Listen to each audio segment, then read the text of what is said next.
Exam focus চ্যানেলে তোমাদের স্বাগত। আজ আমি আলোচনা করব কনস্টিটিউশনাল অ্যান্ড নন কনস্টিটিউশনাল বডিজগুলো নিয়ে, অর্থাৎ কোনগুলি সাংবিধানিক সংস্থা এবং কোনগুলি অসাংবিধানিক সংস্থা। দেখো, প্রথম প্রশ্ন, in reference to CAG consider the following statements. অর্থাৎ সিএজি নিয়ে যে তথ্যগুলি দেওয়া হয়েছে সেগুলি বিবেচনা করতে বলা আছে। তিনটি ইনফরমেশন এখানে দেওয়া হয়েছে। CAG is the head of Indian Audit and Accounts Department. 2 number, Article 280 deals with the office of CAG. 3 number, he can be removed by Parliament in a manner as a judge of Supreme Court. প্রথম স্টেটমেন্টে কি বলা হয়েছে যে ভারতীয় গণনা এবং account ডিপার্টমেন্টের প্রধান হচ্ছেন সিএজি, এবং এটাই শুধুমাত্র ঠিক, বাকি দুটো ভুল। কারণ article 280 deals with the office of CAG, এটা ভুল, কারণ আর্টিকেল 280 ফাইন্যান্স কমিশন নিয়ে বলা আছে এবং সিএজি সম্পর্কে বলা আছে আর্টিকেল 148-এ। এটা তোমরা নোট ডাউন করে রাখবে, কারণ এই প্রশ্নগুলো আসে। 3 নম্বর statement, he can be remove by parliament in a manner as a জাজ অফ সুপ্রিম কোর্ট, এটাও ভুল। ওনাকে রিমুভ করতে পারেন প্রেসিডেন্ট, পার্লামেন্ট নয়। 2 নম্বর প্রশ্ন তোমরা দেখতে পাচ্ছ, which one among the following is not a constitutional body in India. অর্থাৎ নিম্নলিখিত কোনটি ভারতের সাংবিধানিক কোনো সংস্থা না। এটা হবে ন্যাশনাল হিউম্যান রাইটস কমিশন। এটি 1993 সালে আইন পাসের মাধ্যমে গড়ে উঠেছিল। এরপর 3 নম্বর প্রশ্ন দেখো, what is period of appointment of the controller and auditor general of India. অর্থাৎ ভারতের নিয়ন্ত্রক এবং মহাগণনা পরীক্ষক কত বছরের জন্য নিযুক্ত হন। এটা হবে 6 ইয়ার ও 65 years of age, whichever is earlier. অর্থাৎ 6 বছর অথবা 65 বছর, যেটি আগে সমাপ্ত হয় বা পূর্ণ হয়। এটা নিয়ে সংবিধানের 148 নম্বর ধারায় আলোচনা করা হয়েছে। দেখো, question number 4, consider the following statements attorney general of India can. অর্থাৎ ভারতের অ্যাটর্নি জেনারেলকে নিয়ে 4টে স্টেটমেন্ট দেওয়া হয়েছে। তার মধ্যে বলি, একেবারে সঠিক উত্তরগুলোই বলছি। সিটা হবে 1, 2 অ্যান্ড 3। অ্যাটর্নি জেনারেল কী করতেন? Take part in the proceedings of the Lok Sabha.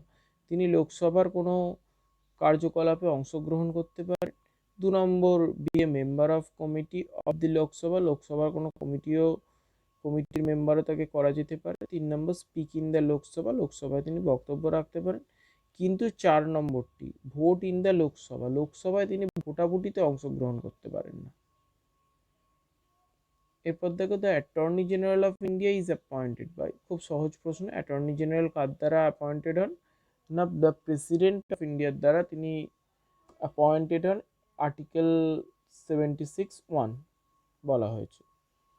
Next, in India the controller general of accounts presents a detailed analytical review of union government accounts to the finance ministry every। অর্থাৎ ভারতের controller general যে detailed analytical রিভিউটা দিয়ে থাকে ভারত সরকারে, সেটা finance ministry কত বছর বা কত সময় ছাড়া দেয়? এটা হচ্ছে 1 বছর হবে, option A. Next, consider the following statements. দেখতে পাচ্ছ স্ক্রিনে তোমরা 7 নম্বর প্রশ্নটি বলেছে যে এখানেতে দুটি স্টেটমেন্ট দিয়েছে। The attorney general of India can not be reappointed. অর্থাৎ অ্যাটর্নি জেনারেল রিঅ্যাপয়েন্টেড হতে পারে না, প্রথম স্টেটমেন্ট দিয়েছে। আর 2 নম্বর দিয়েছে article 76 is related to finance commission. এটা 2 নম্বর স্টেটমেন্ট। এখানে option D correct answer, neither one, not two. Attorney general সম্পর্কে কিছু বলা নেই, তিনি রিঅ্যাপয়েন্টেড হতে পারেন কি পারেন না, ধরে নেওয়া যায় তিনি রিঅ্যাপয়েন্টেড হতে পারেন। আর আর্টিকেল 76-এতে অ্যাটর্নি জেনারেল সম্পর্কে বলা হয়েছে, ফাইন্যান্স কমিশন না। ফাইন্যান্স কমিশন সম্পর্কে আর্টিকেল 280-তে বলা হয়েছে। এরপর দেখো, কোয়েশ্চেন নাম্বার 8, পড়ার আগেই বলে দিই,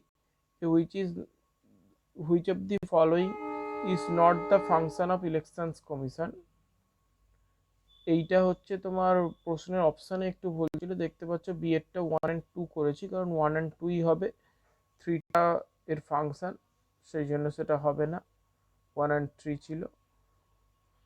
ইলেকশন কমিশনের কোন দুটি ফাংশন নয়, 1 and 2 যেটা, সেটা দেখো, to determine the territorial areas of the electoral constituencies throughout the country on the basis of Delimitation Commission Act of Parliament, অর্থাৎ পার্লামেন্ট প্রণীত ডিলিমিটেশন কমিশন অ্যাক্ট অনুযায়ী যে টেরিটোরিয়াল এরিয়াসগুলো ইলেকট্রাল কনস্টিটিউশন ভাগ করা সেটা 9 কাজ, এবং it publishes the limits of campaign expenditure per candidate allowed to the political parties and also monitors the same,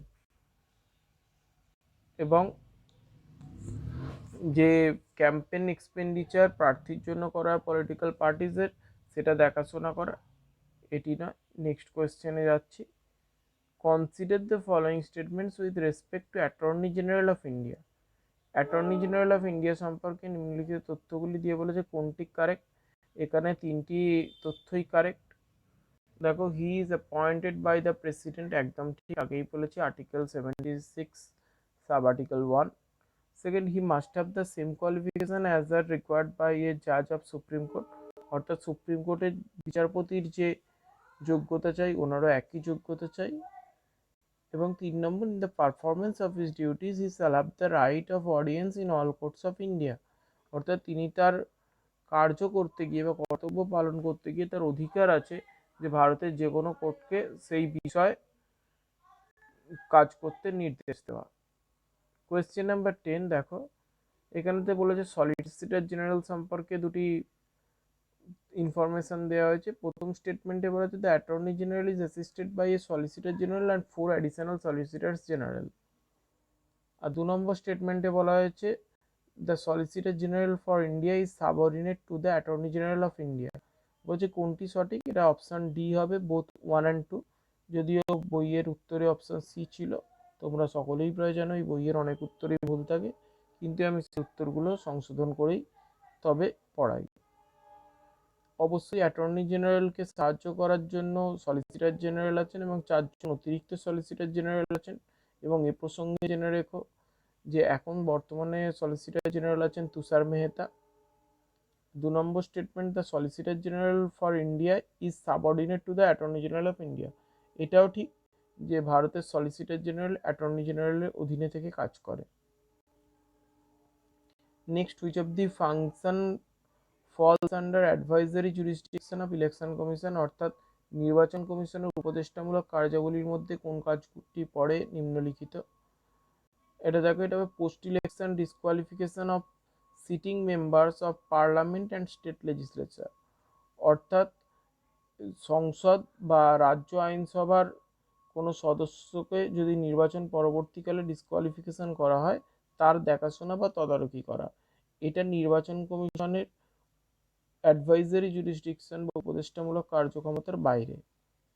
এবার কি, who advises the government of India on legal matters, অর্থাৎ ভারত সরকারকে আইনি সহায়তা কে প্রদান করেন? খুব সহজ প্রশ্ন, অ্যাটর্নি জেনারেল অফ ইন্ডিয়া। আজকে এই পর্যন্তই থাকলো এই পার্টে। তোমাদের ভিডিওটা কেমন লাগলো সেটা মন্তব্যের বাক্সে অবশ্যই জানাবে। ধন্যবাদ।